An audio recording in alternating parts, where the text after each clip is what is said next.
Hello, it's time for Combat Patrol Carnage.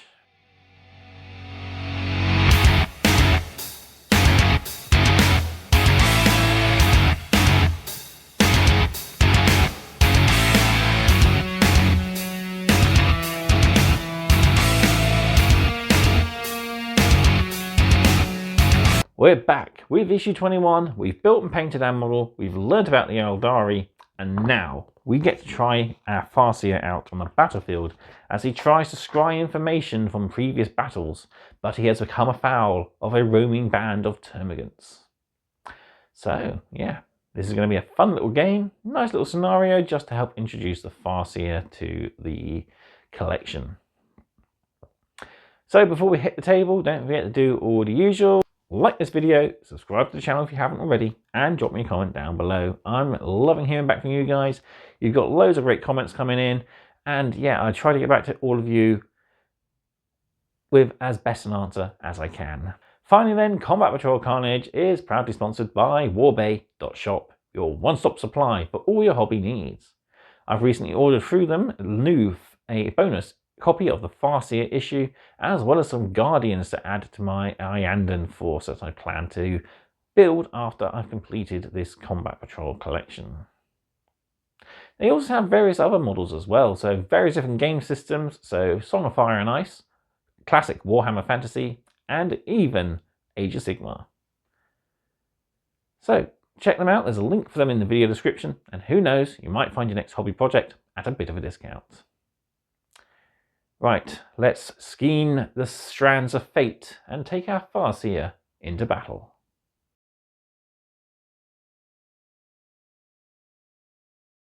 So here we are back with issue 21 for our final time, and it's time to test out our Farseer in battle. So I've got 8 Termagants here, as we're only playing a small game and we only face 2 Termagants at a time. But yeah, it's really up to the Aeldari to scry information from objectives. So as you can see, I've got dice set up for my next combat patrols. So black for Chaos and red for the Aeldari. So yeah, I'll be using those for the entire game with the Termagants. But yeah, right. First off then, we got a little bit of information to go over. So the scenario setups, and of course, look at our first few turns at how things go as well. And then we'll get right into our game. So I'll adjust the camera and I'll be right back. All right, into our magazine we go, past our lore and story, past our data record. And here we are, scenario 17, behind enemy lines. In the desperate battlefields of the 41st millennium, every advantage is keenly sought. Just as massed ranks of troops risk their lives in open war, so too do lone specialists who infiltrate behind enemy lines, searching for any advantage in the coming fight. Deployment. In this scenario, the Aeldari Farseer is deployed in the location shown, so halfway up the short board edge. At the start of each Tyranid player's command phases, they must roll a dice. On a 1 to 3, they deploy 2 Termagants at spawn point 1. On a 4 to 6, 2 Termagants at spawn point 2. How to win. If the Aeldari player begins their command phase within 3 inches of an objective, they can gather intelligence from that objective. If the Aeldari player can gather intelligence from 2 or more different objectives, and if they can survive to the end of the 4th battle round, they win. If the Aeldari Farseer is killed, or if they are prevented from gathering the required intelligence, the Tyranid player wins. So there's our battlefield. We're using our new mat. So we've got 2 spawn points for the Termagants, 3 objective markers, and our Farseer. Over the page, we got a little bit about how to go first turn. So in this scenario, the Farseer has gone first and has made her move up to objective 2, the closest objective to her. And yeah, basically they're meant to weather a storm of incoming Tyranids and gain information from objectives at the start of their command phase. So you can't get anything on your first turn. So really for Farseer, the only thing they can do is move up and sit on an objective. If the Tyranids have managed to deploy a unit, you can of course make any shooting attacks and psychic powers. But other than that, yeah, not a lot you can do on your first turn if you go first. You've got a battle tip, so moving around is key for the Farseer winning this scenario.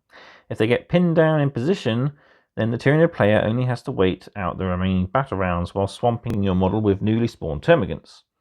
Use a combination of movement and shooting to keep your Farseer free. If you do end up in combat, remember you can fall back. So over the page we have an example of Tyranid's turn. So our spawn roll, we've rolled a 6, so we deploy in zone 2, and we just decided to deploy right as close to the centre as possible so we can get on top of that Farseer as quickly as possible. So we move, we shoot, and then we charge in. So there we go. Once the Farseer has gathered intelligence on 2 objectives, your only chance to win is to overcome them in combat. Try to get between the Farseer and the objectives. Use your superior numbers to get them bogged down in endless combat. If the Farseer has already gathered the required intelligence, you will have to keep throwing Termagants at them and hope that you can wear them down before the end of the 4th battle round. So here we see that they've inflicted damage, but yeah, the Farseer is still ahead by scrying the objectives. So after each eligible unit has fought, remember the Aeldari. Return to the Aeldari turn and keep playing for 4 battle rounds. So there we have it. Right, I'll set up the battlefield and we can get on with our first Aeldari battle. So here we have our battlefield. Yeah, it's a bit empty, but it's only a sort of training scenario. So we have our Farseer deployed on the short edge on this corner here. We've got 1, 2, 3 objectives in the centre. Off the side, we've got a small pile of wound markers for our Farseer. We have our Termagants plus a data record and some dice. Speaking of dice, let's see who gets the all-important first turn. Oh, Tyranids. Okay, this could be integral. Let's see how things go. So, on to Tyranids. Turn 1. So our first thing to do is see where our 2 Termagants arrive. Deployment zone 2 then. So move this out of the way. And our first 2 Termagants will deploy. We'll go right here, so we're down the sort of centre. Totally forgot this. So first off then, Termagants will get to move. So movement of 6 gets them to here. We could advance because we're not going to really be able to charge. So we're in range anyway, so I don't think we need to. So we'll get our 2 shots at the Farseer, hitting on 4s. 1 hit. I'm going to bring the dice tray where people can see. And strength 3, tough 3, 4s. It wounds. Farseer gets a save, no AP, so it's just onto our 4 up invulnerable. Ooh. Okay, 2 successes out the tray, and we get a failure inside the tray. But that's only 1 damage, so our Farseer can survive, hopefully. Onto the Aeldari's turn, so we've got a movement of 7. So not enough to get us in range of the far objectives, unless we decide to advance. So we do have our pistol, that's an assault weapon. I'd need to be within... So I'd have to advance down towards here, I think. So I need at least a 3 to get us in range. Advance roll of 4, sweet. So 7 plus 4 is 11, getting us right down there to that objective. And we're in range to Shuriken Pistol. So it's only a single shot. Hitting on a 2+. Yes, it does, luckily. Ooh, I could have even shot the Singing Spear, but I don't think the 3 damage would be... Actually, yeah, 3 damage would have been good. Hits anyway, strength 4, toughness 3, so 3 is the wound. It wounds. -1 AP though, which is important, so a 6-up save. Nope, that is 1 Termagant dead. We'll take the furthest away, meaning we can try and charge down the Farseer. With that said, on to Tyranids. Turn 2. So again, roll to see where we deploy. 3, so we're up at the top here now. So I'll take my 2 Termagants and deploy as far down the corner as we possibly can. So our freshly spawned units will advance. Only a 2, so 8 inches. Gets them up to about the same position as the other Termagants at least. This Termagant's going to go 6. And he'll shoot and hopefully charge. So he's only got a single shot from this unit. Doesn't hit. 2 shots from the second unit. 1 hit, 1 fail. Wounding on a 4. No. Then our Termagant down here is going to charge. We need at least a 4. And we get a 7. So what we're going to do is we're going to charge right over here, so you've got to go around just a long way. So 1 attack. It hits. And we are strength 3. I feel Fleshball was a strength 5, not strength 4. But still, it's only 3 plus the wound. No, yeah. But we failed to wound. Well, that dice is damaged. I got a spare, I'll swap it out. So no wounds on the Farseer. Farseer does get to attack back with her 2 attacks with the Singing Spear, hitting on 2s. 1 miss. Strength 3, tough 3, 4s though. Wounded. No AP. So we do get a 5-up save. No, failed. 3 damage is definitely enough to kill 1 Termagant. On to our Farseer's second turn, and we can scry the objective. So we'll remove it from the battlefield, turn it upside down. So we've scried it. And on to movement then. So 7 inches will put us in range of the objective, so we just need to be within 3, which we are. And we will Eldritch Storm, so d6 attacks. Yeah, I need to get a dice tray that doesn't bounce my dice out. Only the 2, okay. Hitting on 3s. No.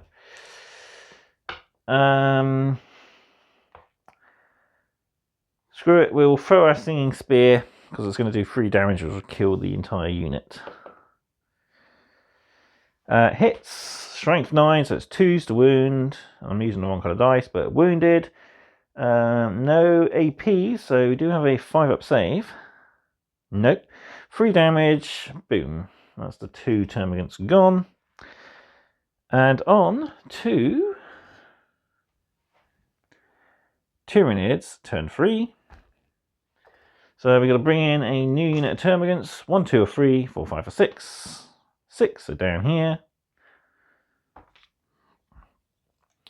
And again, we'll go close to the middle there. And I think, let's see. It's going to be a 9-inch charge. We will advance. Oh. 1. Okay, so we've moved 7 inches forward. There's enough to clear 1 entire zone. And then we get 2 shots of our flesh borers. So hitting on 4s. 1. Strength 5, tough 3, 3s. Wounds. 4 up invulnerable. No. Another wound. But that's it. On to the Farseer's turn. So start of the command phase, we can scry that. That's our objective controlled. Not object. As our objective achieved. All we've got to do is wait another entire turn. So I think Our safest bet is to move as far away from the Termagants as possible. And we're no longer in range of anything except for Eldritch Storm. So D6 attacks. 6. Use the correct colour dice and things go well. So these hit on 3s. Ouch, not that well obviously. And wound on 2s because it's strength 6, tough 3. That's 2 wounds at -2, so no save, and D3 damage each. 4 damage. Dead Termagants. Sweet. Final turn. If we can survive, the Aeldari will win. Tyranids turn 4 then. Zone 4, so down the bottom here. Change the dice. Let's advance. Yes, 12 inches. There we go. So we can get right up in our Farseer's face. Can't charge though because we advanced. But we can shoot 2 shots hitting on 4s. Nothing. Oh dear. Farseer then will sit still, will Eldritch Storm for 5. Actually, let's use a different 5 because those last time didn't work very well. Hitting on 3s. Wow, still only 2. And wounding on 2s. Only the 1. No save, D3 damage. 2. Bang. So that's a kill him. End of turn 4. Farseer is still alive. It's a Aeldari victory. Alright, back to the magazine for victory speech. So there we have it. That's our first battle with our Farseer, and she proved victorious. So we will head to the back page for our victory speech. So, Aeldari victory. As the chittering cacophony of innumerable swarming Tyranids builds across the battlefield, the Farseer takes a final look at the land and slips away.